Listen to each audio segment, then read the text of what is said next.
तो इन्होंने मुझे धमकी दी कि अगर शोर मचाने की कोशिश की तो आपको जान से मार देंगे। अभी तो सिर्फ आपका गुर्दा ही निकाला है। नौकरी की लालच देकर इसको बुलाया जाता है और जिस जगह इसको बुलाया जाता है एक कमरा होता है, इसका ज़बरदस्ती गुर्दा निकाल लिया जाता है। मेरे साथ वादा किया था कि मैं आपको एक अच्छी सी जॉब दिलाऊंगा। मुझे बूटे ने बोला था कि आप शेख ज़ैद में आ जाना लाहौर में। तो वहाँ पे ये गाड़ी में मौजूद थे सफ़िया बीबी और बूटा दोनों। मैं गाड़ी में बैठ गया, सफ़िया बीबी ने मुझे जूस दिया पीने के लिए। बातें करता करता जूस पी के मैं नींद भी होश हो गया। जब मैं होश में आया तो एक कोठी में था, 3 लोग थे वहाँ पे। 3 लोग थे? हाँ जी, डॉक्टर जफरुल्ला, जफ़र चीमा और इजाज़ काली। इन सब के नाम आपको कैसे पता? 20 से 25 दिन मैं वहाँ पे रहा हूँ। ये मेरी चेकअप भी करते थे, देखभाल भी करते थे। 5-6 दिन बाद आया अपनी सिस्टर के नंबर पर फोन किया है। इन्हें मैंने कहा भाई जनाब मेरे चांस हो गया। तो मैं यार मैं तो तेरे थाना ठूने के नाम भी FIR भी कराई थी। हमें इंसाफ चाहिए, हमने इंसाफ। गुर्दा बेच दिया उसका। वालिद भी हैं, वालिद जी। मैंने अभी उनसे नहीं बताया, उनसे चोरी रखा हुआ। मैंने उनको अभी तक नहीं महसूस हुआ कि बंदे 1 महीना हो गया तुमने घर बताया नहीं अभी? मैंने आवाज़ उठाई है कि अगर मेरा नुकसान हो गया किसी और भाई का ना हो, अगर ये पकड़े जाएंगे तो फिर किसी का भी नहीं होगा। 25 साल का बेरोज़गार जवान सुहेब मेरे साथ मौजूद है।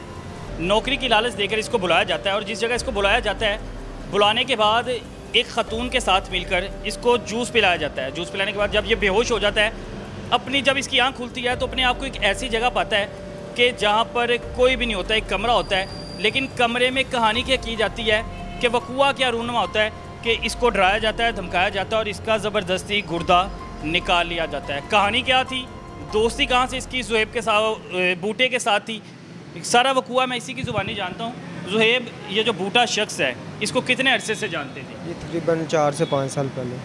4-5 साल से जानते थे। कैसे इससे तल्लक बन गया? ये हम भी उधर मेहनत मजदूरी करते थे, काम पे आते जाते थे। रिक्शा ड्राइवर था, हम इसके साथ रिक्शे पे बैठकर चले जाते थे, आ जाते थे। तो हमारी सलाम दुआ जैसे टाइम गुजरता गया, हमारी सलाम दुआ काफ़ी बढ़ती गई। अगर इनको टाइम मिलता तो ये मेरे पास आ जाता, हम लोग एक साथ बैठ के खाना भी खाते थे। अगर मुझे कभी छुट्टी होती काम से तो मैं इनके पास चला जाता। ऐसे हमारा काफ़ी पुराना तल्लुक़ हो गया था। तो मुझे इसने बोला था, मेरे साथ वादा किया था कि मैं आपको एक अच्छी सी जॉब दिलाऊंगा या किसी अच्छी कोठी में काम पे रुकवा दूंगा। आना जाना था बूटे का तुम्हारी तरफ। पीछे कहाँ का रिहायशी था ये? शेरगढ़ का। शेरगढ़ का रिहायशी था। तुमने इससे दोस्ती कर ली? हाँ जी, दोस्ती कर ली। जो खतून थी, खतून का नाम क्या था? सफ़िया बीबी। सफ़िया बीबी। सफ़िया बीबी से कैसे ताल्लुक़ था तुम्हारा? उसको मैं नहीं जानता था, उससे पहले मैं उसको नहीं जानता था। उससे पहले नहीं जानते थे? पहली बार उससे मुलाकात हुई थी? पहली बार इसके साथ। कब मुलाकात हुई थी सफ़िया बीबी से? जब मुझे 28 तारीख 7वें महीने की 28 तारीख को मुझे बूटे ने बोला था कि आप शेख ज़ैद में आ जाना लाहौर में। तो मैं उधर आया तकरीबन शाम को 5 बजे 28 तारीख को 7वें महीने की। तो वहाँ पे ये गाड़ी में मौजूद थे सफ़िया बीबी और बूटा दोनों। तो इन्होंने मुझे गाड़ी में बैठा लिया। इन्होंने बोला कि आपको काम दिखा के लाना है। मैं गाड़ी में बैठ गया, सफ़िया बीबी ने मुझे जूस दिया पीने के लिए। तो मैंने जूस पी लिया तो इसने मेरे साथ बातें करनी शुरू कर दी, सफ़िया बीबी ने। तो बातें करते करते मैं लिया था। सफ़िया का हुलिया क्या था? मोटी सी है, गोल से चेहरे वाली। आप हॉस्पिटल के अंदर दाखिल हुए थे? जी नहीं, पार्किंग में खड़े हुए थे। पार्किंग से ही आपको पिक किया उन्होंने? जी, पार्किंग से पिक किया उन्होंने। उसके बाद जूस पिया? जी, जूस पिया गाड़ी में। क्या बातें हुई? यानी कि सफ़िया भी मुझसे पूछते रही है पहले आप क्या काम करते थे, आप कितने भाई हैं, आपकी कितनी बहनें, ऐसे यानी कि बातें मेरे साथ करती रही है। उसके बाद मैं बातें करता करता जूस पी के मैं नींद भी होश हो गया। जब मैं होश में आया तो एक कोठी में था। मुझे पहले नहीं पता था कि ये कोठी कहाँ पे है या हम किस जगह पे हैं। तो जब होश में मैं आया तो वहाँ पे 3 खुली। कितने लोग थे वहाँ पे? कमरे में अकेले थे, कोई साथ था? 3 लोग थे वहाँ पे। 3 लोग थे? हाँ जी, डॉक्टर जफरुल्ला, जफ़र चीमा और इजाज़ काली। इन सब के नाम आपको कैसे पता है? ये इतने दिन वहाँ 20 से 25 दिन मैं वहाँ पे रहा हूँ। ये मेरी चेकअप भी करते थे, देखभाल भी करते थे। 1 महीना वहाँ पे स्टे किया आपने? जी, वहाँ उन्होंने खुद रखा था कि खुद रहे हो? उन्होंने खुद ही रखा है। आपको इस चीज़ का इल्म नहीं था? जी नहीं, मुझे आपको कहाँ लेके जा रहे हैं? जी, इस चीज़ का नहीं मुझे इल्म था। मुझे तो उन्होंने ये बताया था कि आपको अच्छा सा काम दिलाना है, वो आपको दिखाने लेके। कमरे में पहुँच गए। कमरे में पहुँचने के बाद क्या हुआ? जफरुल्ला चीमा और इजाज़ कालिया ने मेरे मुख्तलिफ ब्लड टेस्ट करने शुरू कर दिए। तो मैंने इनसे पूछा कि ये आप ब्लड टेस्ट क्यों कर रहे हैं? तो उन्होंने मुझे बताया कि यहाँ पे काम करने के लिए, इस्लामाबाद में ना काम करने के लिए ये टेस्ट करवाना ज़रूरी है। तो इस दौरान वालिदैन से कोई रब्ता नहीं था, बहन भाइयों से? जी नहीं, मेरे पास मोबाइल नहीं था। नहीं था रब्ता? वो तो उन्हें इस चीज़ का इल्म नहीं था आप कहाँ पे हो? जी नहीं पता उन्होंने तलाश करने की कोशिश नहीं की इस दौरान आप? जी, मेरे पीछे से तलाश करते रहे हैं। जब 10-12 दिन इन्होंने तलाश की है, मैं नहीं मिला तो फिर इन्होंने लाहौर मुस्लिम टाउन थाने में दरख्वास्त भी दी है, पर्ची यानी कि कंप्लेन की है कि बच्चा हमारा नहीं मिल रहा है। तो तकरीबन 20 से 25 दिन यानी कि 1 माह ही हो जाता है। इन्होंने मुझे जब मेरा जख्म ठीक होगा, मेरा ऑपरेशन ठीक, मुझे बताओ ऑपरेशन का क्या सिलसिला था, वो बताओ मुझे। आपके ब्लड टेस्ट किए, ब्लड टेस्ट के बाद क्या किया? ये 3 दिन उन्होंने मेरे मुख्तलिफ ब्लड टेस्ट किए हैं। तो 31 तारीख को सुबह तकरीबन 8-9 बजे इन्होंने मुझे बोला कि आपका आज एक आखिरी टेस्ट है, तो आप ये शरबत पी लें, तो आपका ये जो टेस्ट है ना, ये अगर कोई मसला भी हुआ तो आपका क्लियर हो जाएगा, आपका ये टेस्ट ठीक आ जाएगा। तो मैंने वो शरबत पी लिया। वो शरबत पीने के बाद मैं बेहोश हो गया। तो इन्होंने बामशवरा होकर मेरा बाईं साइड का गुर्दा निकाल लिया। तो जब मैं होश में आया, मैंने उठने की कोशिश की, मुझे दर्द इतनी ज़्यादा थी, ये पीछे से इधर। आपको इस वक्त इल्म नहीं था? इल्म नहीं था मुझे। जब मैं होश में आया हूँ तब मुझे इल्म नहीं था कि ये मेरे साथ क्या हुआ है। तो जब मैं उठने की कोशिश की तो मुझसे नहीं उठा गया, नहीं बैठा जाता था। तो एजाज़ कालिया, सफ़िया बीबी, बूटा, ये तीनों वहाँ पे मौजूद थे उस वक़्त जब मुझे होश आया। तो मैंने उठने की कोशिश की, नहीं उठा गया। तो इन्होंने मुझे धमकी दी कि अगर शोर मचाने की कोशिश की तो आपको जान से मार देंगे। अभी तो सिर्फ आपका गुर्दा ही निकाला है।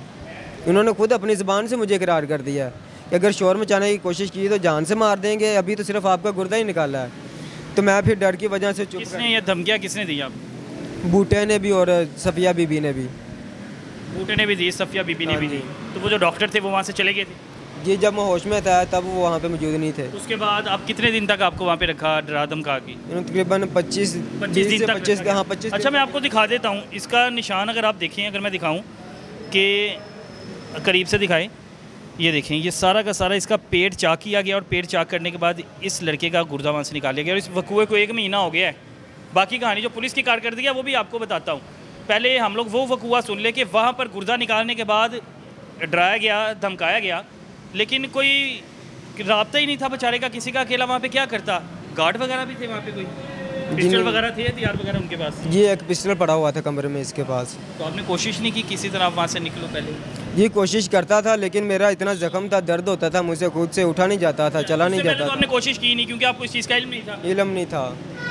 तो जब मैंने 15 दिन कैसे उन्होंने रखा वहाँ पे? ये वहाँ पे मेरी देखभाल करते रहे हैं। सफ़िया बीबी, एजाज़ कालिया, बूटा, ये मेरे खाने पीने का इंतज़ाम करते थे। अगर मुझे उठना होता था तो मुझे मेरी खड़ा करने में मदद भी करते थे। तो डॉक्टर ज़फ़रुल्लाह और ज़फ़र चीमा ये मेरा ज़ख़म चेक करते थे, इंजेक्शन वगैरह, दवाई, मेडिसिन वगैरह। ज़ख़म चेक करने आते थे? हाँ जी, ज़ख़म चेक करने आते थे। कभी डॉक्टर ज़फ़रुल्लाह आ जाता था, कभी ज़फ़र चीमा आ जाता था। उसके बाद 20-25 दिन उन्होंने मुझे वहाँ पे रखा है। जब मेरा ज़ख़म ठीक हो गया, इन्होंने मेरे टांके खोले हैं। डॉक्टर ज़फ़रुल्लाह ने मेरे टांके खोले हैं। तो जब टांके खुल गए तो फिर मुझे वहाँ पे ये छांगा मांगा स्टॉप पे छोड़ के गए हैं, बूटा और एजाज़ कालिया दोनों अपनी गाड़ी में। तो उतरने से पहले, गाड़ी से उतारने से पहले उन्होंने 20,000 रुपया मेरी जेब में डाल दिया। 20,000 रुपया रखा? 20,000 रुपया मेरी जेब में रखा और कहा कि मुझे अगर तुमने किसी को बताने की कोशिश की या कुछ भी कोई शोर किसी को बताया तो कभी फिर भी मुलाकात हो जाती है तो फिर आपको जान से मार देंगे, आपको छोड़ेंगे नहीं। 1 महीना हो गया है। उस दौरान वालिदैन ने आपकी FIR करवा दी थी कि आप गुमशुदा हैं, मिल नहीं रही? जी करवा दी थी। आप वालिद हैं इसकी? नहीं, मैं मेरा भाई। आप बहनोई हैं, आप मुद्दई हैं इसकी जी FIR की? मैं सारे इनके FIR दर्ज करा दी थी, गुमशुदा नाम लूम। तो उस तो बाद कोई 5-6 दिन बाद आया, मैंने मैनू अपनी सिस्टर के नंबर पर फोन किया। मैं पत्तो रहना ये उत्थे रहिंदा सी। इन्हें मैंने कहा भाई जनाब मेरे नाल चांस हो गया। तो मैं यार मैं तो तेरे थाने ठूने दे विच नां नूं भी FIR भी कराई थी। ਤੁਸੀਂ ਤੇ ਗਵਾਤੀ ਕਿ ਤੁਸੀਂ ਆ ਕੋਈ ਅਗਵਾ ਕਰਕੇ ਲੈ ਗਏ? अगवा करके जी लै ਐ गए। ਨਹੀਂ ਸੀ ਪਤਾ ਕਿ ਹੁੰਦਾ ਕੀ ਪਿਆ? हुंदा की पिया जी।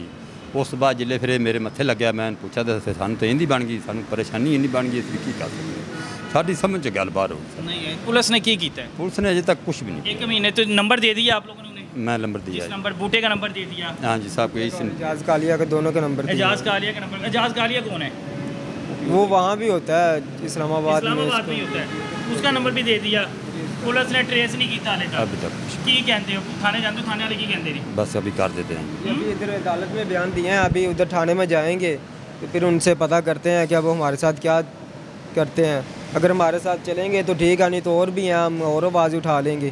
जहाँ तक हमसे हुआ हम करेंगे, हमें इंसाफ चाहिए, हमने इंसाफ। गुर्दा बेच दिया उसका, वो खाना ख़राब हो जाए हमारे अदारों का, उनका उसका गुर्दा बेच दिया। होश नहीं है, अकल के नाखून नहीं पकड़ रहे कि एक बंदा है उसका गुर्दा बेच दिया है। तुम लोगों को नंबर फ्राहम कर दिए हैं, तुम लोगों को इलाका बता दिया किस जगह से लेके गए, कौन लोग लेके गए, तुम लोगों ने अभी तक उसे ट्रेस नहीं किया। ये तो हद डरमी है, ये तो नाहली है हमारे अदारों की। तो बंदा करे तो क्या करे? उम्मीद हैगी तुहानू कोई कि फड़ लेगी पुलिस ਉਹਨੂੰ ਉਹਦਾ ਤੇ ਜਿਹੜਾ ਨੁਕਸਾਨ ਹੋਣਾ ਸੀ ਉਹ ਕਰਦਾ ਹੈ। देखो जी ਹੁਣ ਕੀ ਬਣਦਾ ਜੀ, ਗਰੀਬ ਆਦਮੀ ਅਸੀਂ ਇੰਨੇ ਜੋਗੇ ਹੈ ਵੀ ਨਹੀਂ ਵੀ ਕਿਸੇ ਪਾਸੇ ਚੱਲ ਪਈਏ। ਕੀ ਕਹਿੰਦੇ ਹੋ ਤਫਸ਼ੀਸ਼ੀ ਕੀ ਕਹਿੰਦਾ ਹੈ? ਤਫਤੀਸ਼ੀ ਕਹਿ ਰਿਹਾ ਵੀ ਅਸੀਂ ਬੰਦੇ ਧੱਕਾ ਮਾਰ ਕੇ ਬਾਤ ਨਹੀਂ ਦਿੰਦਾ। ਬਸ ਜੀ ਹਾਂ ਜਾਈਦਾ। ਅੱਜ ਉਹਨੇ ਪਤਾ ਨਹੀਂ ਕਿਵੇਂ ਆਇਆ ਹੋਇਆ ਜੀ, ਅੱਜ ਉਹ ਆਇਆ ਇੱਥੇ ਬਿਆਨ ਬੂਨ ਕਰਾਏ ਸੋ ਜੱਜ ਸਾਹਿਬ ਦੇ सामने। वालिदा हयात है? हाँ। वालिदा की तो क़यामत टूट गई। वालिद भी हैं, वालिद जी मैंने अभी उनसे नहीं बताया, उनसे चोरी रखा हुआ, मैंने उनको अभी तक नहीं महसूस अल्लाह के बंदे 1 महीना हो गया तुमने घर बताया नहीं अभी? जी मैंने अपने घर वालों को नहीं बताया, सिर्फ हम अपने पता तो लग जाएगा घर वालों को भी। उन पे क्या क़यामत टूटेगी? मेरे छोटे भाई जाके उन्हें पहले बताओ। शादीशुदा? जी नहीं अभी नहीं शादी। रिश्ता वगैरह कहीं पे हुआ था? जी हुआ था। हाँ जी। किसी को भी नहीं पता बिनोई के अलावा? जी नहीं और किसी को भी नहीं से घर पता। गए ही नहीं अभी तक? गए थे लेकिन मिल के फिर बताया नहीं किसी को? हाँ जी किसी को बताया नहीं, मिल के वापस आ अदारों गए के बारे थे। में क्या कहना चाहते हो? जी मैं यही कहता हूँ IG साहब को कि कुछ कह लो, IG साहब ही एक्शन ले ले कोई। जी मैं मिन्नत ही कर सकता हूँ उनकी, मेरा साथ दें और मुझे मेरे साथ मिल के मुझे इंसाफ दिलाया जाए, इन लोगों के सख्त कार्रवाई की जाए। अगर मेरे साथ हुआ है तो किसी और के साथ भी करेंगे, मुझसे पहले कितनों के साथ किया होगा, मेरे बाद भी किसी का कर सकते हैं, करेंगे, और अगर मेरे साथ किया है तो किसी और के साथ भी करेंगे। इसलिए मैंने आवाज़ उठाई है कि अगर मेरा नुकसान हो गया किसी और भाई का ना हो, अगर ये पकड़े जाएंगे तो फिर किसी का भी नहीं होगा। ये पक्की बात है ना कि नौकरी का लालच दे के जी, लिए नौकरी आपको पहले पैसों की ऑफर दी जी, थी नहीं, कोई कि ऑफर तेनों नहीं पैसे देवांगे साढ़े नाल आइया। जी नहीं कोई ऑफ़र नहीं दी, सिर्फ मुझे पहले हाँ जी नौकरी का उन्होंने कहा था कि आपको अच्छी नौकरी दिलाएंगे। अच्छा 25 साल का ये जवान लड़का है और यकीन माने सच में दुख हो रहा है कि उसकी ज़िंदगी ख़राब कर दी है। और नाअहली हमारे इदारों की के नंबर होने के बावजूद भी, उनके नंबर ऑन भी है वो कह रहे हैं, लेकिन कॉल अटेंड नहीं कर रहे, अभी तक उनको ट्रेस नहीं किया गया, अभी तक उन्हें पकड़ा नहीं है। शर्म का मुकाम है हमारे लिए।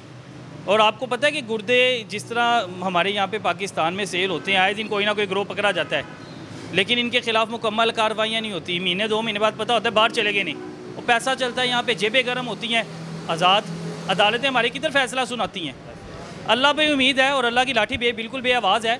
इंशाल्लाह उम्मीद है कि ये ग्रोह पकड़ा जाएगा और इस बच्चे को जिस साथ जो होना था हो गया है, लेकिन अब ये इंसाफ की उम्मीद रख रहा है अदारों से कि मेरी ज़िंदगी जो ख़राब करनी थी कर दिया, किसी और दी ना होवे। अदारों को सोचना चाहिए, कानून को सोचना चाहिए कि किसी और नू फाड़ के लाइन, किसी और के गुर्दे निकाल लें। अल्लाह हाफिज़ है इस मुल्क का।